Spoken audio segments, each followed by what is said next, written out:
Assalamualaikum warahmatullahi wabarakatuh. Hello everyone, how are you today? I hope all of you are happy, healthy, and never give up to study with me. Okay, everyone, are you ready? Go. Okay, guys, today we have an interesting topic to be discussed together. Please stay. Before we are going to our lesson, for the first, I would like to give you an explanation and to give you an information about our tujuan pembelajaran. Ya, sebelum masuk ke pembelajaran kita, Ibu akan memberitahukan terlebih dahulu apa tujuan pembelajaran dari materi yang akan kita bahas kali ini, yaitu kalian mampu menganalisis fungsi sosial dan memahami perbedaan dari penggunaan must dan have to dalam obligation dengan tepat. Yang kedua, kalian mampu menyusun kalimat obligation menggunakan must dan have to dalam obligation dengan tepat. Kira-kira ini apa sih yang dimaksud dengan obligation? Do you know what is obligation mean? Oke, obligation adalah kalimat keharusan. Ya, jadi pada hari ini kita akan mempelajari tentang keharusan, yaitu obligation. Ya, dalam obligation kita akan mempelajari dua kata. Yang pertama adalah must dan yang kedua adalah have to. So, apa kalian tahu perbedaan penggunaan must dan have to? Do you know what is the differences between must and have to? Oke, mari kita simak bersama. Ya, walaupun memiliki arti yang sama, penggunaan kata-kata tersebut yaitu must dan have to ternyata ada aturannya tersendiri. Ya, tidak semua kondisi atau bentuk kalimat dapat disisipkan dengan kata-kata tersebut. Sehingga kita harus melihat dan menelaah kembali konteks dari kalimat yang ingin disampaikan.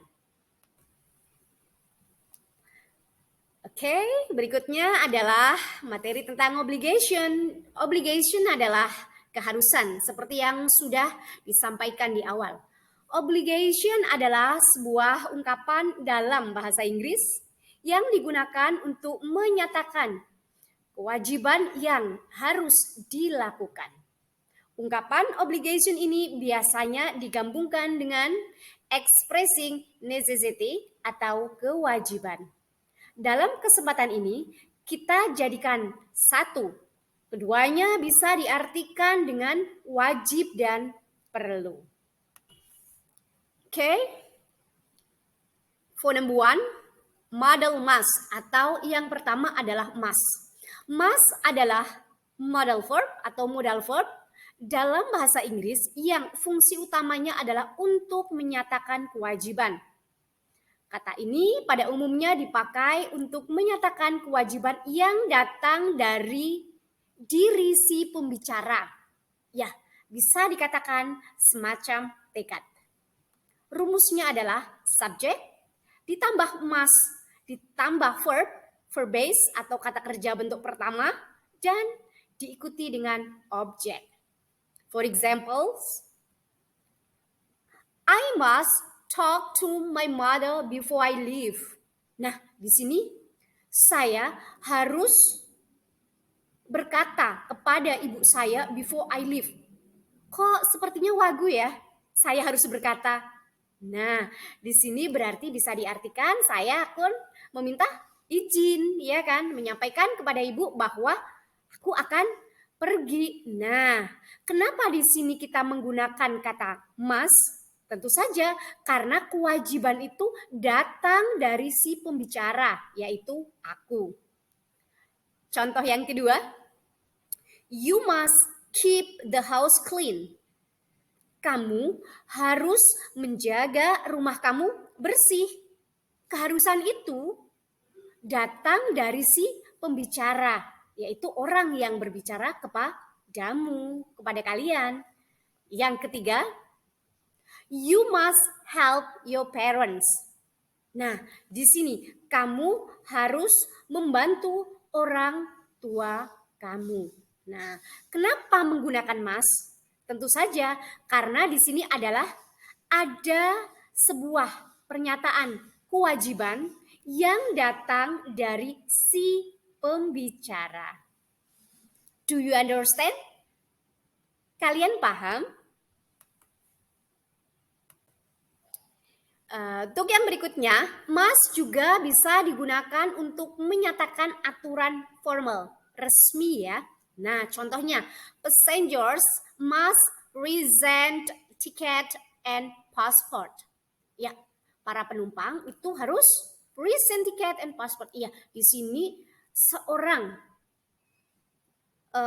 penumpang diwajibkan, diharuskan. Berarti kan ini sudah aturan kan bahwa seorang passenger atau seorang penumpang itu harus punya tiket dan paspor ya. Di sini harus memberikan, harus menyampaikan tiket dan paspor sebagai syarat untuk naik pesawat. Yang berikutnya, attendants must fill out the form. Di sini attendants harus mengisi form yang disediakan. Berarti di sini sudah jelas bahwa must digunakan untuk menyatakan aturan formal. Ketika si passengers, si attendants tidak mengikuti aturan tersebut, maka tidak bisa untuk naik pesawat, ya kan? Dan untuk mengikuti langkah-langkah yang berikutnya. Fungsi yang ketiga adalah untuk menyatakan sebuah asumsi atau perkiraan. Contoh, she must be offended about what he just said. You must be tired after working out so much. Nah, di sini dinyatakan bahwa asumsi atau perkiraan. Nah, sebagai contoh yang kedua, kamu pasti lelah setelah working out so much. Ya, setelah banyak pekerjaan yang dilakukan ya. Jadi di sini memang kita berasumsi bahwa setelah melakukan pekerjaan yang banyak pasti lelah seperti itu. Nah, berikutnya, jika dalam bentuk negatif kita harus menggunakan kata must not atau mustn't. Digunakan untuk menyatakan sebuah larangan.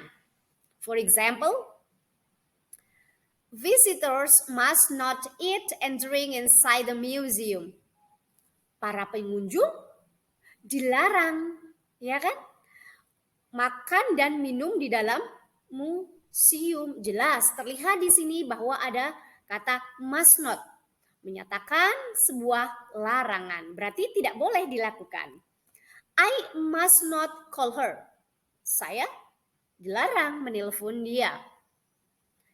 He must not bring her cat into my house. Dia dilarang membawa kucingnya masuk ke dalam rumah saya. Jadi, penggunaan must itu bisa digunakan untuk yang kalimat positif dan juga kalimat negatif. Sampai di sini sudah paham?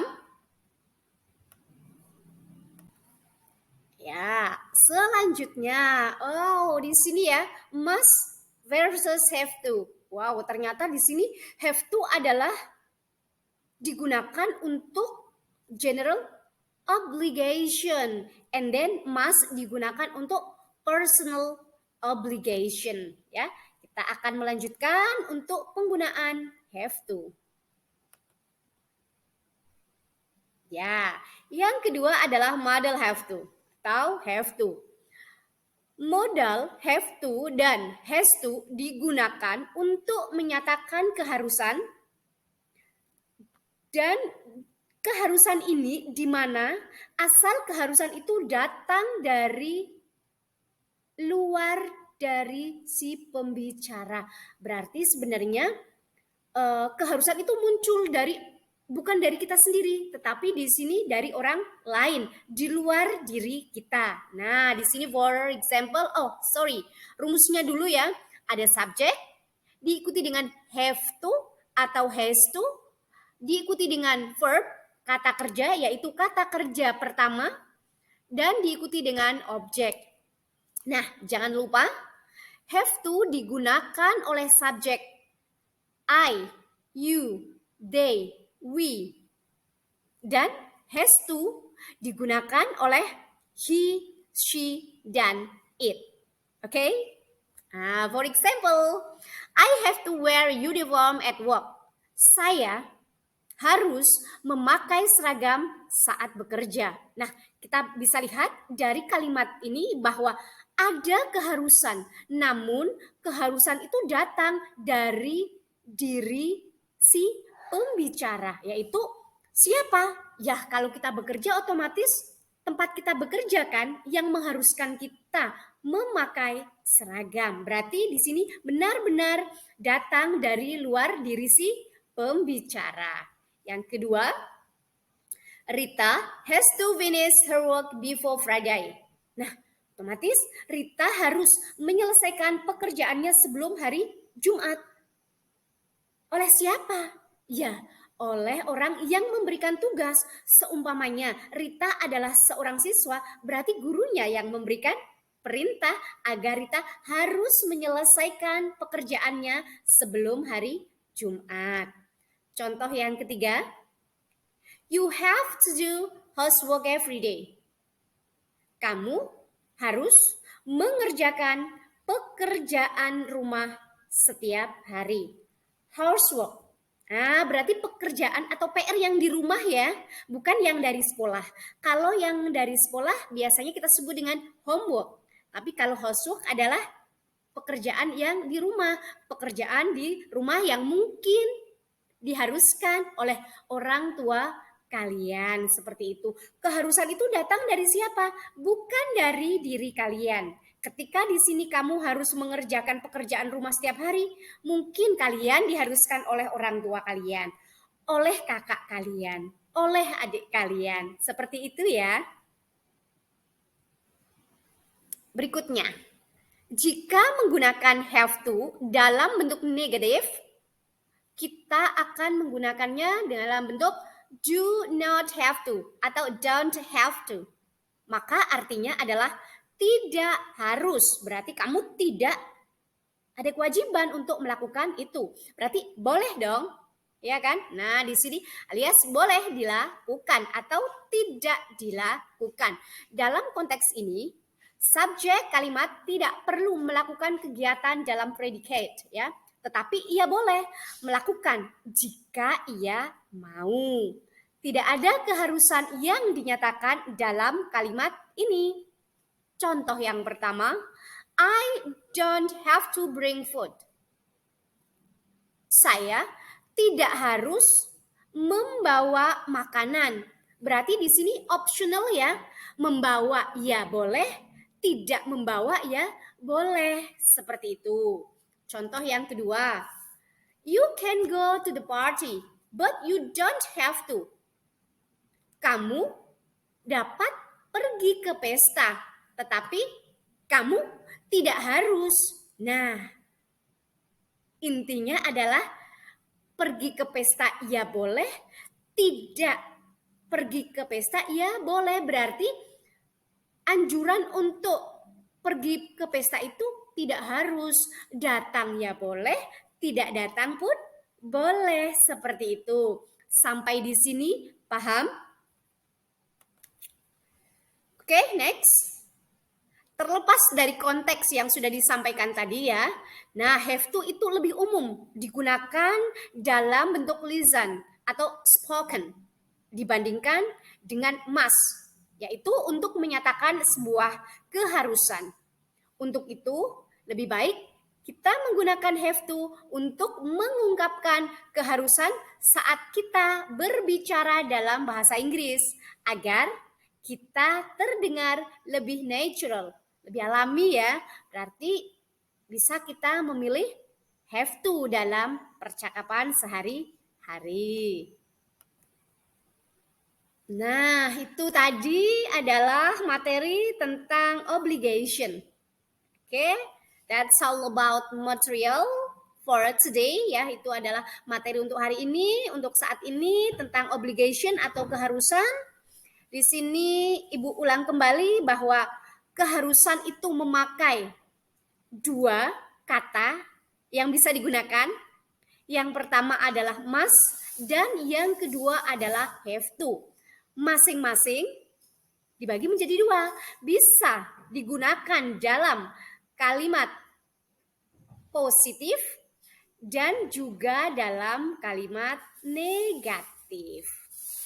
Silahkan apabila ada pertanyaan bisa disampaikan atau dituliskan di kolom komentar ya. Terima kasih untuk hari ini.